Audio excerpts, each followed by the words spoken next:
Gracias por seguirnos en Telesur y El Mundo desde el Sur. Soy Luis Francisco Blandón en Caracas, Venezuela, hablando hoy de Colombia. El presidente de este país, Gustavo Petro, denunció que el fallo que devolvió la libertad al expresidente Álvaro Uribe, condenado por soborno en actuación penal y fraude procesal, otorga impunidad a los políticos que llegaron al poder aliados con el narcotráfico y que han desatado el genocidio en Colombia, dijo el mandatario. Un fallo, dice Petro, sirve para tapar los vínculos entre la clase política y el paramilitarismo. Vamos a analizar esta denuncia y la crítica directa a la efectividad del sistema judicial colombiano en torno a todo este caso de Álvaro Uribe, del hecho de juzgar a élites políticas, especialmente en casos de alta sensibilidad histórica y social. Pero antes de esto, quiero recordarle a la audiencia a través de nuestras redes sociales y a lo largo del día hemos sondeado la opinión de nuestros usuarios sobre el tema. Algunos de ustedes quizás ya han participado respondiendo a la pregunta que hemos hecho al respecto. Tribunal Superior de Bogotá absuelve a Álvaro Uribe, condenado por soborno en actuación penal y fraude procesal. ¿Qué significa este fallo para Colombia? Ahí están las opciones: triunfa la impunidad de las élites políticas, encubrimiento de la parapolítica colombiana, continuará la lucha por la justicia a las víctimas o una necesaria reforma en Colombia a propósito del tema. Si no ha participado, puede hacerlo. Más adelante revisamos y asociamos todas las respuestas. Estamos hablando de este tema, el análisis hoy en El Mundo desde el Sur, a propósito de la situación que, como decíamos, el fallo que absolvió a Álvaro Uribe de manipular testigos. Elmer Montaña, abogado penalista, es fiscal seccional y defensor de derechos humanos desde ese país. Muchísimas gracias, doctor, por su tiempo. Bienvenido. Muchas gracias por la invitación. Es un placer estar con ustedes. Tribunal Superior de Bogotá absuelve a Álvaro Uribe. ¿Qué significa este fallo para Colombia, doctor? Bueno, mientras el uribismo celebra victorioso este fallo del Tribunal Superior de Bogotá, yo creo que en la gran mayoría de los colombianos queda una sensación de impotencia por la impunidad que esto significa. Entre otras cosas porque el fallo del Tribunal Superior de Bogotá resulta manifiestamente contrario a lo que ha sido la tradición jurídica de nuestro país en lo que tiene que ver con el respeto de las decisiones de la Corte Suprema de Justicia. Es inaceptable y, por supuesto, incomprensible que un tribunal de menor categoría haya pasado por alto que la Sala Penal de la Corte Suprema de Justicia ya hubiese decidido sobre la legalidad de las pruebas que fueron discutidas en el juicio contra Álvaro Uribe Vélez, especialmente en lo que tiene que ver con el tema de las interceptaciones telefónicas. Esas interceptaciones telefónicas fueron declaradas legales por la Corte Suprema de Justicia. Creo que la defensa de Álvaro Uribe también interpuso una tutela contra esa decisión y la misma Corte Constitucional refrendó la legalidad de esas pruebas. Sin embargo, el tribunal, que vuelvo y repito, es de menor categoría que la Corte Suprema, desconoció ese fallo y hoy de manera realmente sorprendente planteó que esas pruebas no eran legales, que se había violado el derecho de la intimidad de Álvaro Uribe Vélez, que se habían recaudado violando el artículo 29 de la Constitución Política de Colombia, que por lo tanto eran pruebas ilícitas y en ese sentido no las tuvo en cuenta en este juicio. Eso es algo que, digamos en términos claros, podría incluso llevar a plantear que la decisión adoptada por los dos magistrados, dos de los tres magistrados que conformaron la sala, al ser manifiestamente contraria a ese precedente jurisprudencial que es de obligatorio cumplimiento, pudieron haber tipificado el delito de prevaricato, que consiste precisamente en tomar una decisión manifiestamente contraria a la ley. La ley establece claramente que cuando ya hay decisiones en este sentido de los altos tribunales, le corresponde a los jueces de la República acatarlas. Sí, y justamente para ser más específicos, doctor, porque lo que dice la Sala Penal del Tribunal Superior de Bogotá dice que se excluyó del expediente interceptaciones Uribe por considerarlas ilegales. Se concluyó que no había pruebas directas de que Uribe instigara a Abogado Cadena a cometer delitos y, por otro lado, que efectivamente lo que se consideró en el análisis probatorio de la jueza Sandra Heredia fue deficiente en su conjunto. Es decir, que todas estas claves dan precisamente un resultado que no favorece directamente, por un lado, a la justicia de las víctimas, sino también una lectura que va contrario a lo que se dio anteriormente. ¿Cómo entender, cómo interpretarlo de esta manera para que el conjunto de nuestros usuarios entienda en Latinoamérica? Bueno, esto no se puede entender sino en el contexto de una justicia que en este caso fue selectiva, una justicia representada por estos dos magistrados que desafortunadamente tomaron una decisión desconociendo lo que ya había quedado resuelto por la Administración de Justicia en lo que tenía que ver con el valor de las pruebas que se habían recaudado en el proceso seguido contra Álvaro Uribe Vélez. Estaríamos hablando de una especie de doble rasero, de privilegiar al señor Álvaro Uribe Vélez en razón a la persona que es, a lo que representa desde el punto de vista político. Por eso yo creo que este es un fallo más de contenido político que un fallo realmente con un contenido de carácter legal.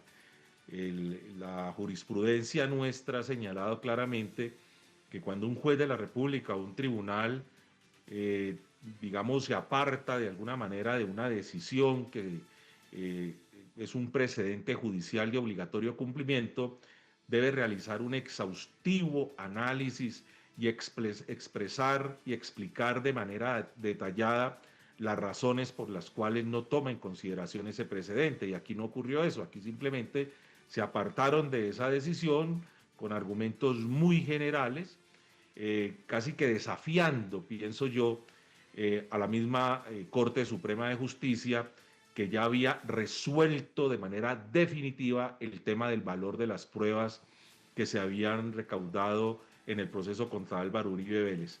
Esa prueba de las interceptaciones, por decirlo de alguna manera, era como la columna vertebral sobre la que se edificaba todo el andamiaje probatorio en este proceso. Al caerse las interceptaciones se presentó una especie de efecto dominó.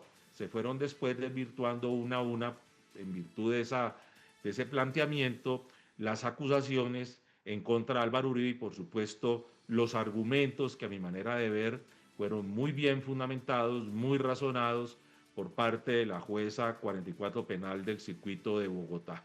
Creo que este es un fallo desafortunado que le deja a los colombianos la sensación de que en efecto Álvaro Uribe Vélez tiene licencia para actuar por encima de la ley y que además cuenta con el apoyo de un sector de la rama judicial que en ese sentido le permite y le ha permitido que se mantenga impune pese a los graves señalamientos que desde hace muchísimo tiempo se han venido haciendo en su contra, no solamente en este caso, que tiene que ver es con un tema de delitos de corrupción por sobornos a testigos y fraude procesal, sino por señalamientos aún mucho más graves respecto a sus relaciones con los grupos paramilitares, relaciones que tienen que ver incluso con el nacimiento mismo del paramilitarismo, como quiera que Álvaro Uribe Vélez, cuando fue gobernador de Antioquia, promovió las famosas Convivir, que fueron unas cooperativas de vigilancia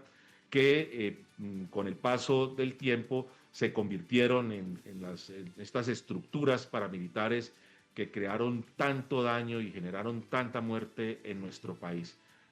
Jueces de la República en diferentes partes del país han compulsado copias tanto a la Comisión de Investigación y Acusaciones de la Cámara de Representantes como ante la misma Fiscalía General de la Nación para que se investigue las relaciones de Álvaro Uribe con el paramilitarismo, para que se investigue las relaciones de Álvaro Uribe con la muerte selectiva de algunos dirigentes políticos e incluso defensores de derechos humanos, como ocurrió recientemente, para que se investigue a Álvaro Uribe en su relación con lo que en Colombia se ha denominado los falsos positivos, que consistió en el asesinato que cometieron miembros del ejército colombiano en contra de personas indefensas, la mayoría de ellos campesinos, habitantes de la calle que fueron asesinados y después fueron presentados como guerrilleros muertos en combate. En todos esos casos, las investigaciones han quedado engavetadas. Ningún juez de la República se ha atrevido, ningún fiscal se ha atrevido a llevar a cabo esas investigaciones. Las han dejado ahí congeladas en el tiempo. El único caso excepcionalísimo que ha habido en Colombia de que alguien se atreviese a investigar a Álvaro Uribe fue en relación con este caso. Una fiscal muy valiente que llevó a cabo esta investigación con el apoyo de los abogados de las víctimas y una jueza, la jueza Heredia, la jueza 44 Penal de Circuito, que para los colombianos es un ejemplo de valentía, de dignidad, de profesionalismo, de inteligencia, de decoro. Una mujer que de alguna manera encarna la administración de justicia, tomó la decisión finalmente de condenar a Álvaro Uribe Vélez por estos delitos de corrupción, de soborno a testigos y fraude procesal, sentando un precedente muy importante para el país y llevándole a los colombianos por primera vez el mensaje esperanzador de que en Colombia no iba a haber nadie por encima de la ley. Sin embargo, ahora vemos pues esta decisión de segunda instancia que desde luego hay que respetar, hay que acatar, pero eso no implica que no podamos hacer un cuestionamiento a fondo de esa decisión, sobre todo, vuelvo y repito, en el entendido de que estos dos magistrados, un hombre y una mujer, tuvieron la osadía de desafiar a la Corte Suprema de Justicia, que vuelvo y repito una vez más, y perdónenme que insista en eso, ya había resuelto el tema de la legalidad de las pruebas y había establecido una jurisprudencia que era de obligatorio cumplimiento para la sala. La sala pasó por alto eso y tomó esta decisión. Hay que decirlo también, una magistrada se apartó de esa decisión, produjo un salvamento de voto, donde de manera muy clara, yo estaba precisamente terminando ahora de leer ese fallo, muy juicioso el fallo de esta magistrada, otra vez una mujer saca la cara por la justicia colombiana, se aparta de la decisión de sus colegas y les dice, no señores, ustedes estaban equivocados, ese fallo no podía ser absolutorio, había que confirmar la sentencia condenatoria en contra de Álvaro Uribe Vélez. Bueno, como sea, la última palabra la tendrá la Corte Suprema de Justicia, la Sala de Casación Penal, porque los abogados de las víctimas y la Fiscalía General de la Nación muy seguramente van a presentar una demanda de casación. Tendrán, ahora hay un término de 5 días para que ellos manifiesten el interés de acudir a esta casación y luego tendrán 30 días hábiles para presentar la demanda de casación que será estudiada por la Sala Penal, repito, de la Corte Suprema de Justicia, que será la encargada de decidir finalmente si Álvaro Uribe Vélez es tan inocente como predicaron estos dos magistrados o si en efecto es responsable de los delitos por los que inicialmente fue condenado por la jueza 44 Penal del Circuito de Bogotá a 12 años de prisión domiciliaria. Sí, y que se representan la punta del iceberg para muchos analistas en torno a la figura de Álvaro Uribe Vélez y su accionar en Colombia. Doctor, muchísimas gracias por su tiempo con nosotros. Muchísimas gracias a ustedes, muy amables y desde luego un agradecimiento enorme por estar pendientes de lo que ocurre en nuestro país. Muchísimas gracias. Elmer Montaña, abogado penalista, exfiscal seccional y defensor de derechos humanos desde Colombia, para poder entender lo que ha ocurrido hoy con esta absolución por parte del Tribunal Superior de Bogotá sobre Álvaro Uribe Vélez y los delitos por los que fue condenado anteriormente. Vamos a despedir la primera parte del programa recordando que tiene tiempo de participar en la encuesta que hemos publicado en redes sociales. Al final de la emisión analizamos los resultados. Ya regresamos.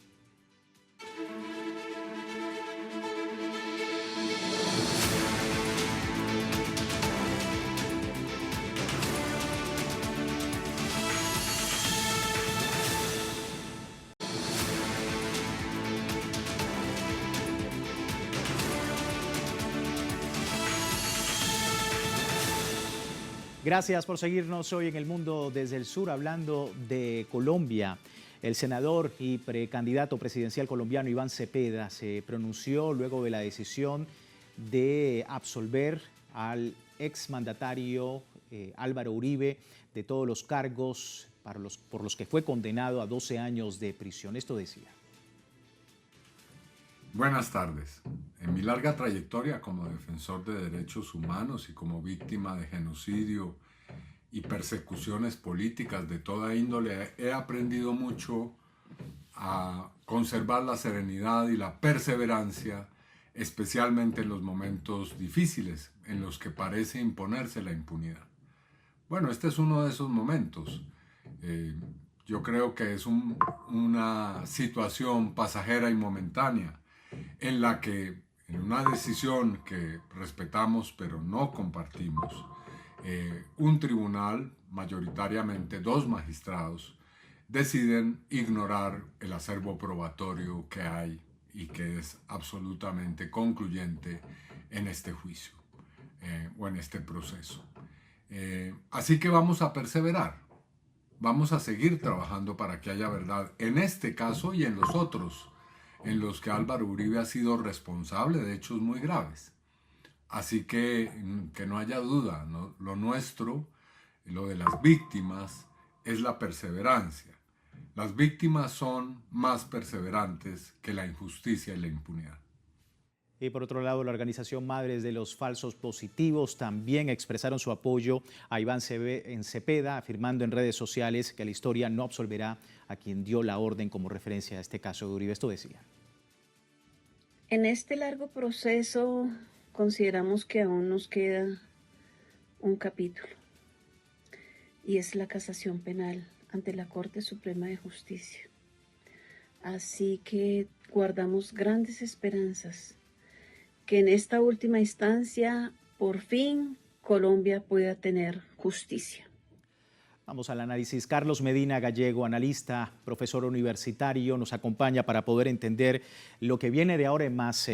Profesor, muchísimas gracias por su tiempo con nosotros y la audiencia latinoamericana. Y bueno, rápidamente, porque sé que el tiempo pues no daría para poder explicar en su totalidad lo que ha ocurrido el día de hoy, pero en sus palabras, ¿cómo está viendo pues esta decisión el día de hoy y la lucha por la impunidad en Colombia? Bueno, Luis Francisco, muy buenas noches para vos y para toda la audiencia de Telesur en todo el continente. Primero, es un impasse mayor en materia de justicia que el Tribunal Superior de Bogotá haya absuelto con 2 votos de 3 la situación de Álvaro Uribe Vélez en una segunda instancia, que ya en la primera instancia, como lo han señalado aquí ampliamente, la juez Sandra Heredia había condenado a Álvaro Uribe Vélez por su participación en fraude procesal y soborno en actuación penal. Pero la situación que se presenta ahora, más allá de los aspectos jurídicos que han sido claramente expuestos en este programa, tiene que ver con el impacto que tiene esa decisión en el ámbito de la coyuntura política nacional. Estamos en un periodo político complejo porque estamos entrando al año electoral que se concretará con el cambio de gobierno en el 2026. Si hacemos un seguimiento a las distintas manifestaciones que se han producido de uno y otro sector en relación con el fallo que acaba de dar el Tribunal Superior de Bogotá, lo que estamos viendo allí es un estado creciente de polarización en que los sectores de la extrema derecha despotrican absolutamente de el juicio desarrollado por la juez Sandra Heredia y saludan un procedimiento que ha hecho el Tribunal Superior de Bogotá en medio de unas situaciones supremamente confusas en la ponderación que hacen del acervo probatorio y en particular de las pruebas de intersección telefónica. Ya lo han dicho aquí y lo repito, la Corte Suprema de Justicia había ponderado como legales esas pruebas. La juez o la magistrada María Leonor Oviedo Pinto, que hace su salvamento de voto en 400 páginas, explica por qué esas pruebas telefónicas debían ser tomadas en consideración y por qué se debía respetar el fallo de la primera instancia.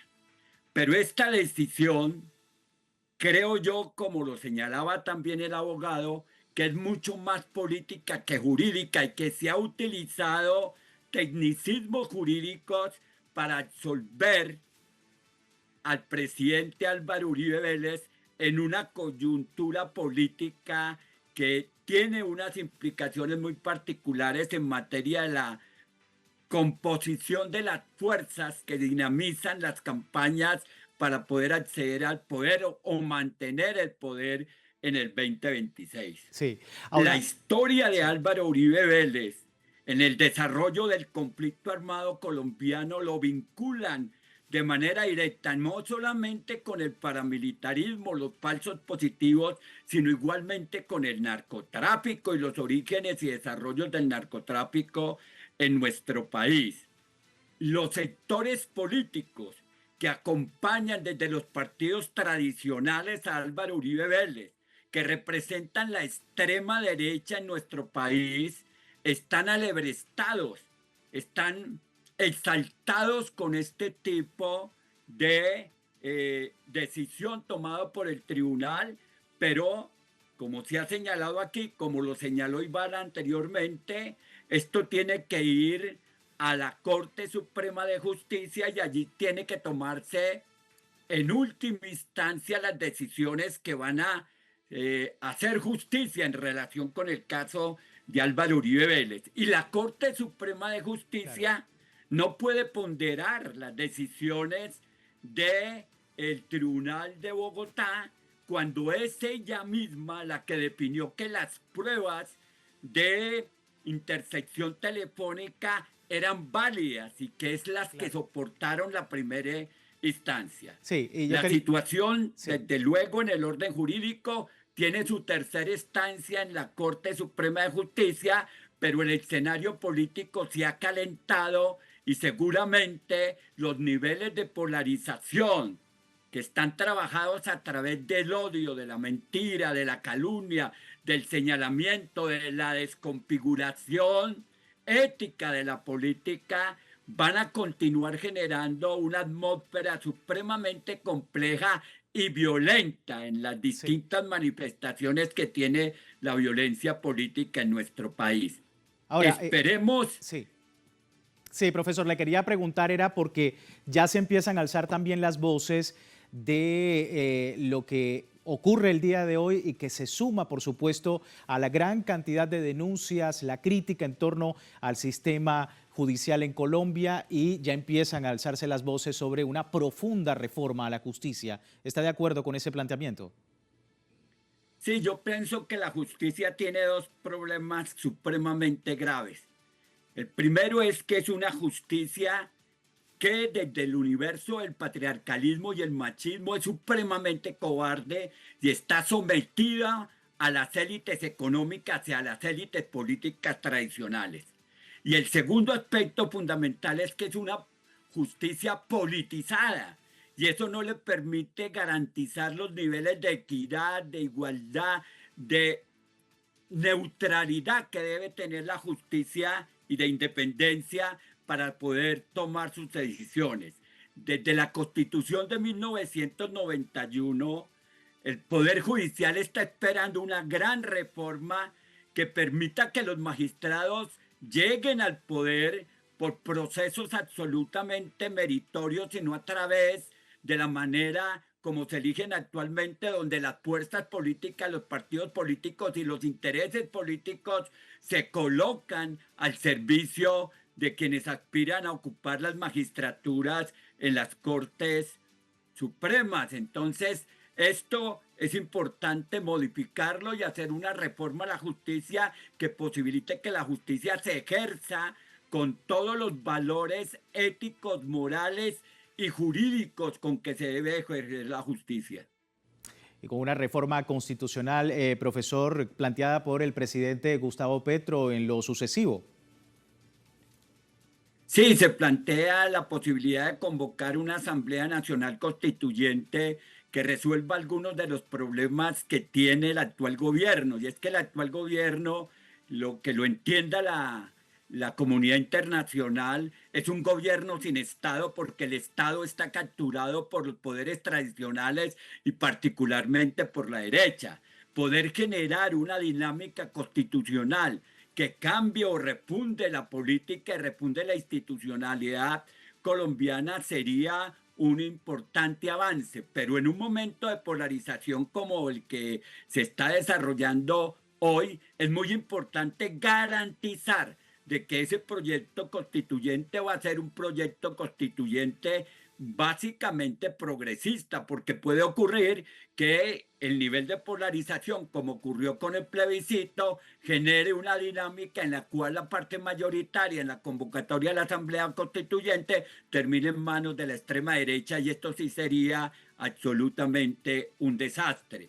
Por eso las asambleas constituyentes no se hacen en cualquier momento, se hacen cuando existen las garantías suficientes para saber que son las fuerzas progresistas quienes van a conducir las deliberaciones y las decisiones en la construcción del nuevo orden constitucional. Sí, muy atentos con ese escenario, profesor Carlos. Muchísimas gracias. Se me termina el tiempo. Gracias por su tiempo.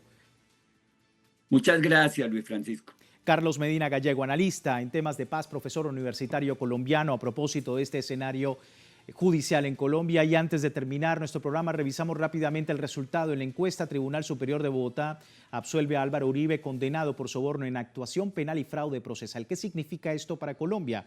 81% de los usuarios a esta hora dice que triunfa la impunidad de las élites políticas en el país. A todos ustedes, muchísimas gracias por participar, y les recuerdo nuevamente www.telesurtv.net con nuestra señal en tiempo real desde cualquier parte del mundo, y en Telegram, el servicio informativo de Telesur, las 24 horas del día, siempre con una perspectiva del mundo desde el sur. Soy Luis Francisco Blandón, gracias por seguirnos.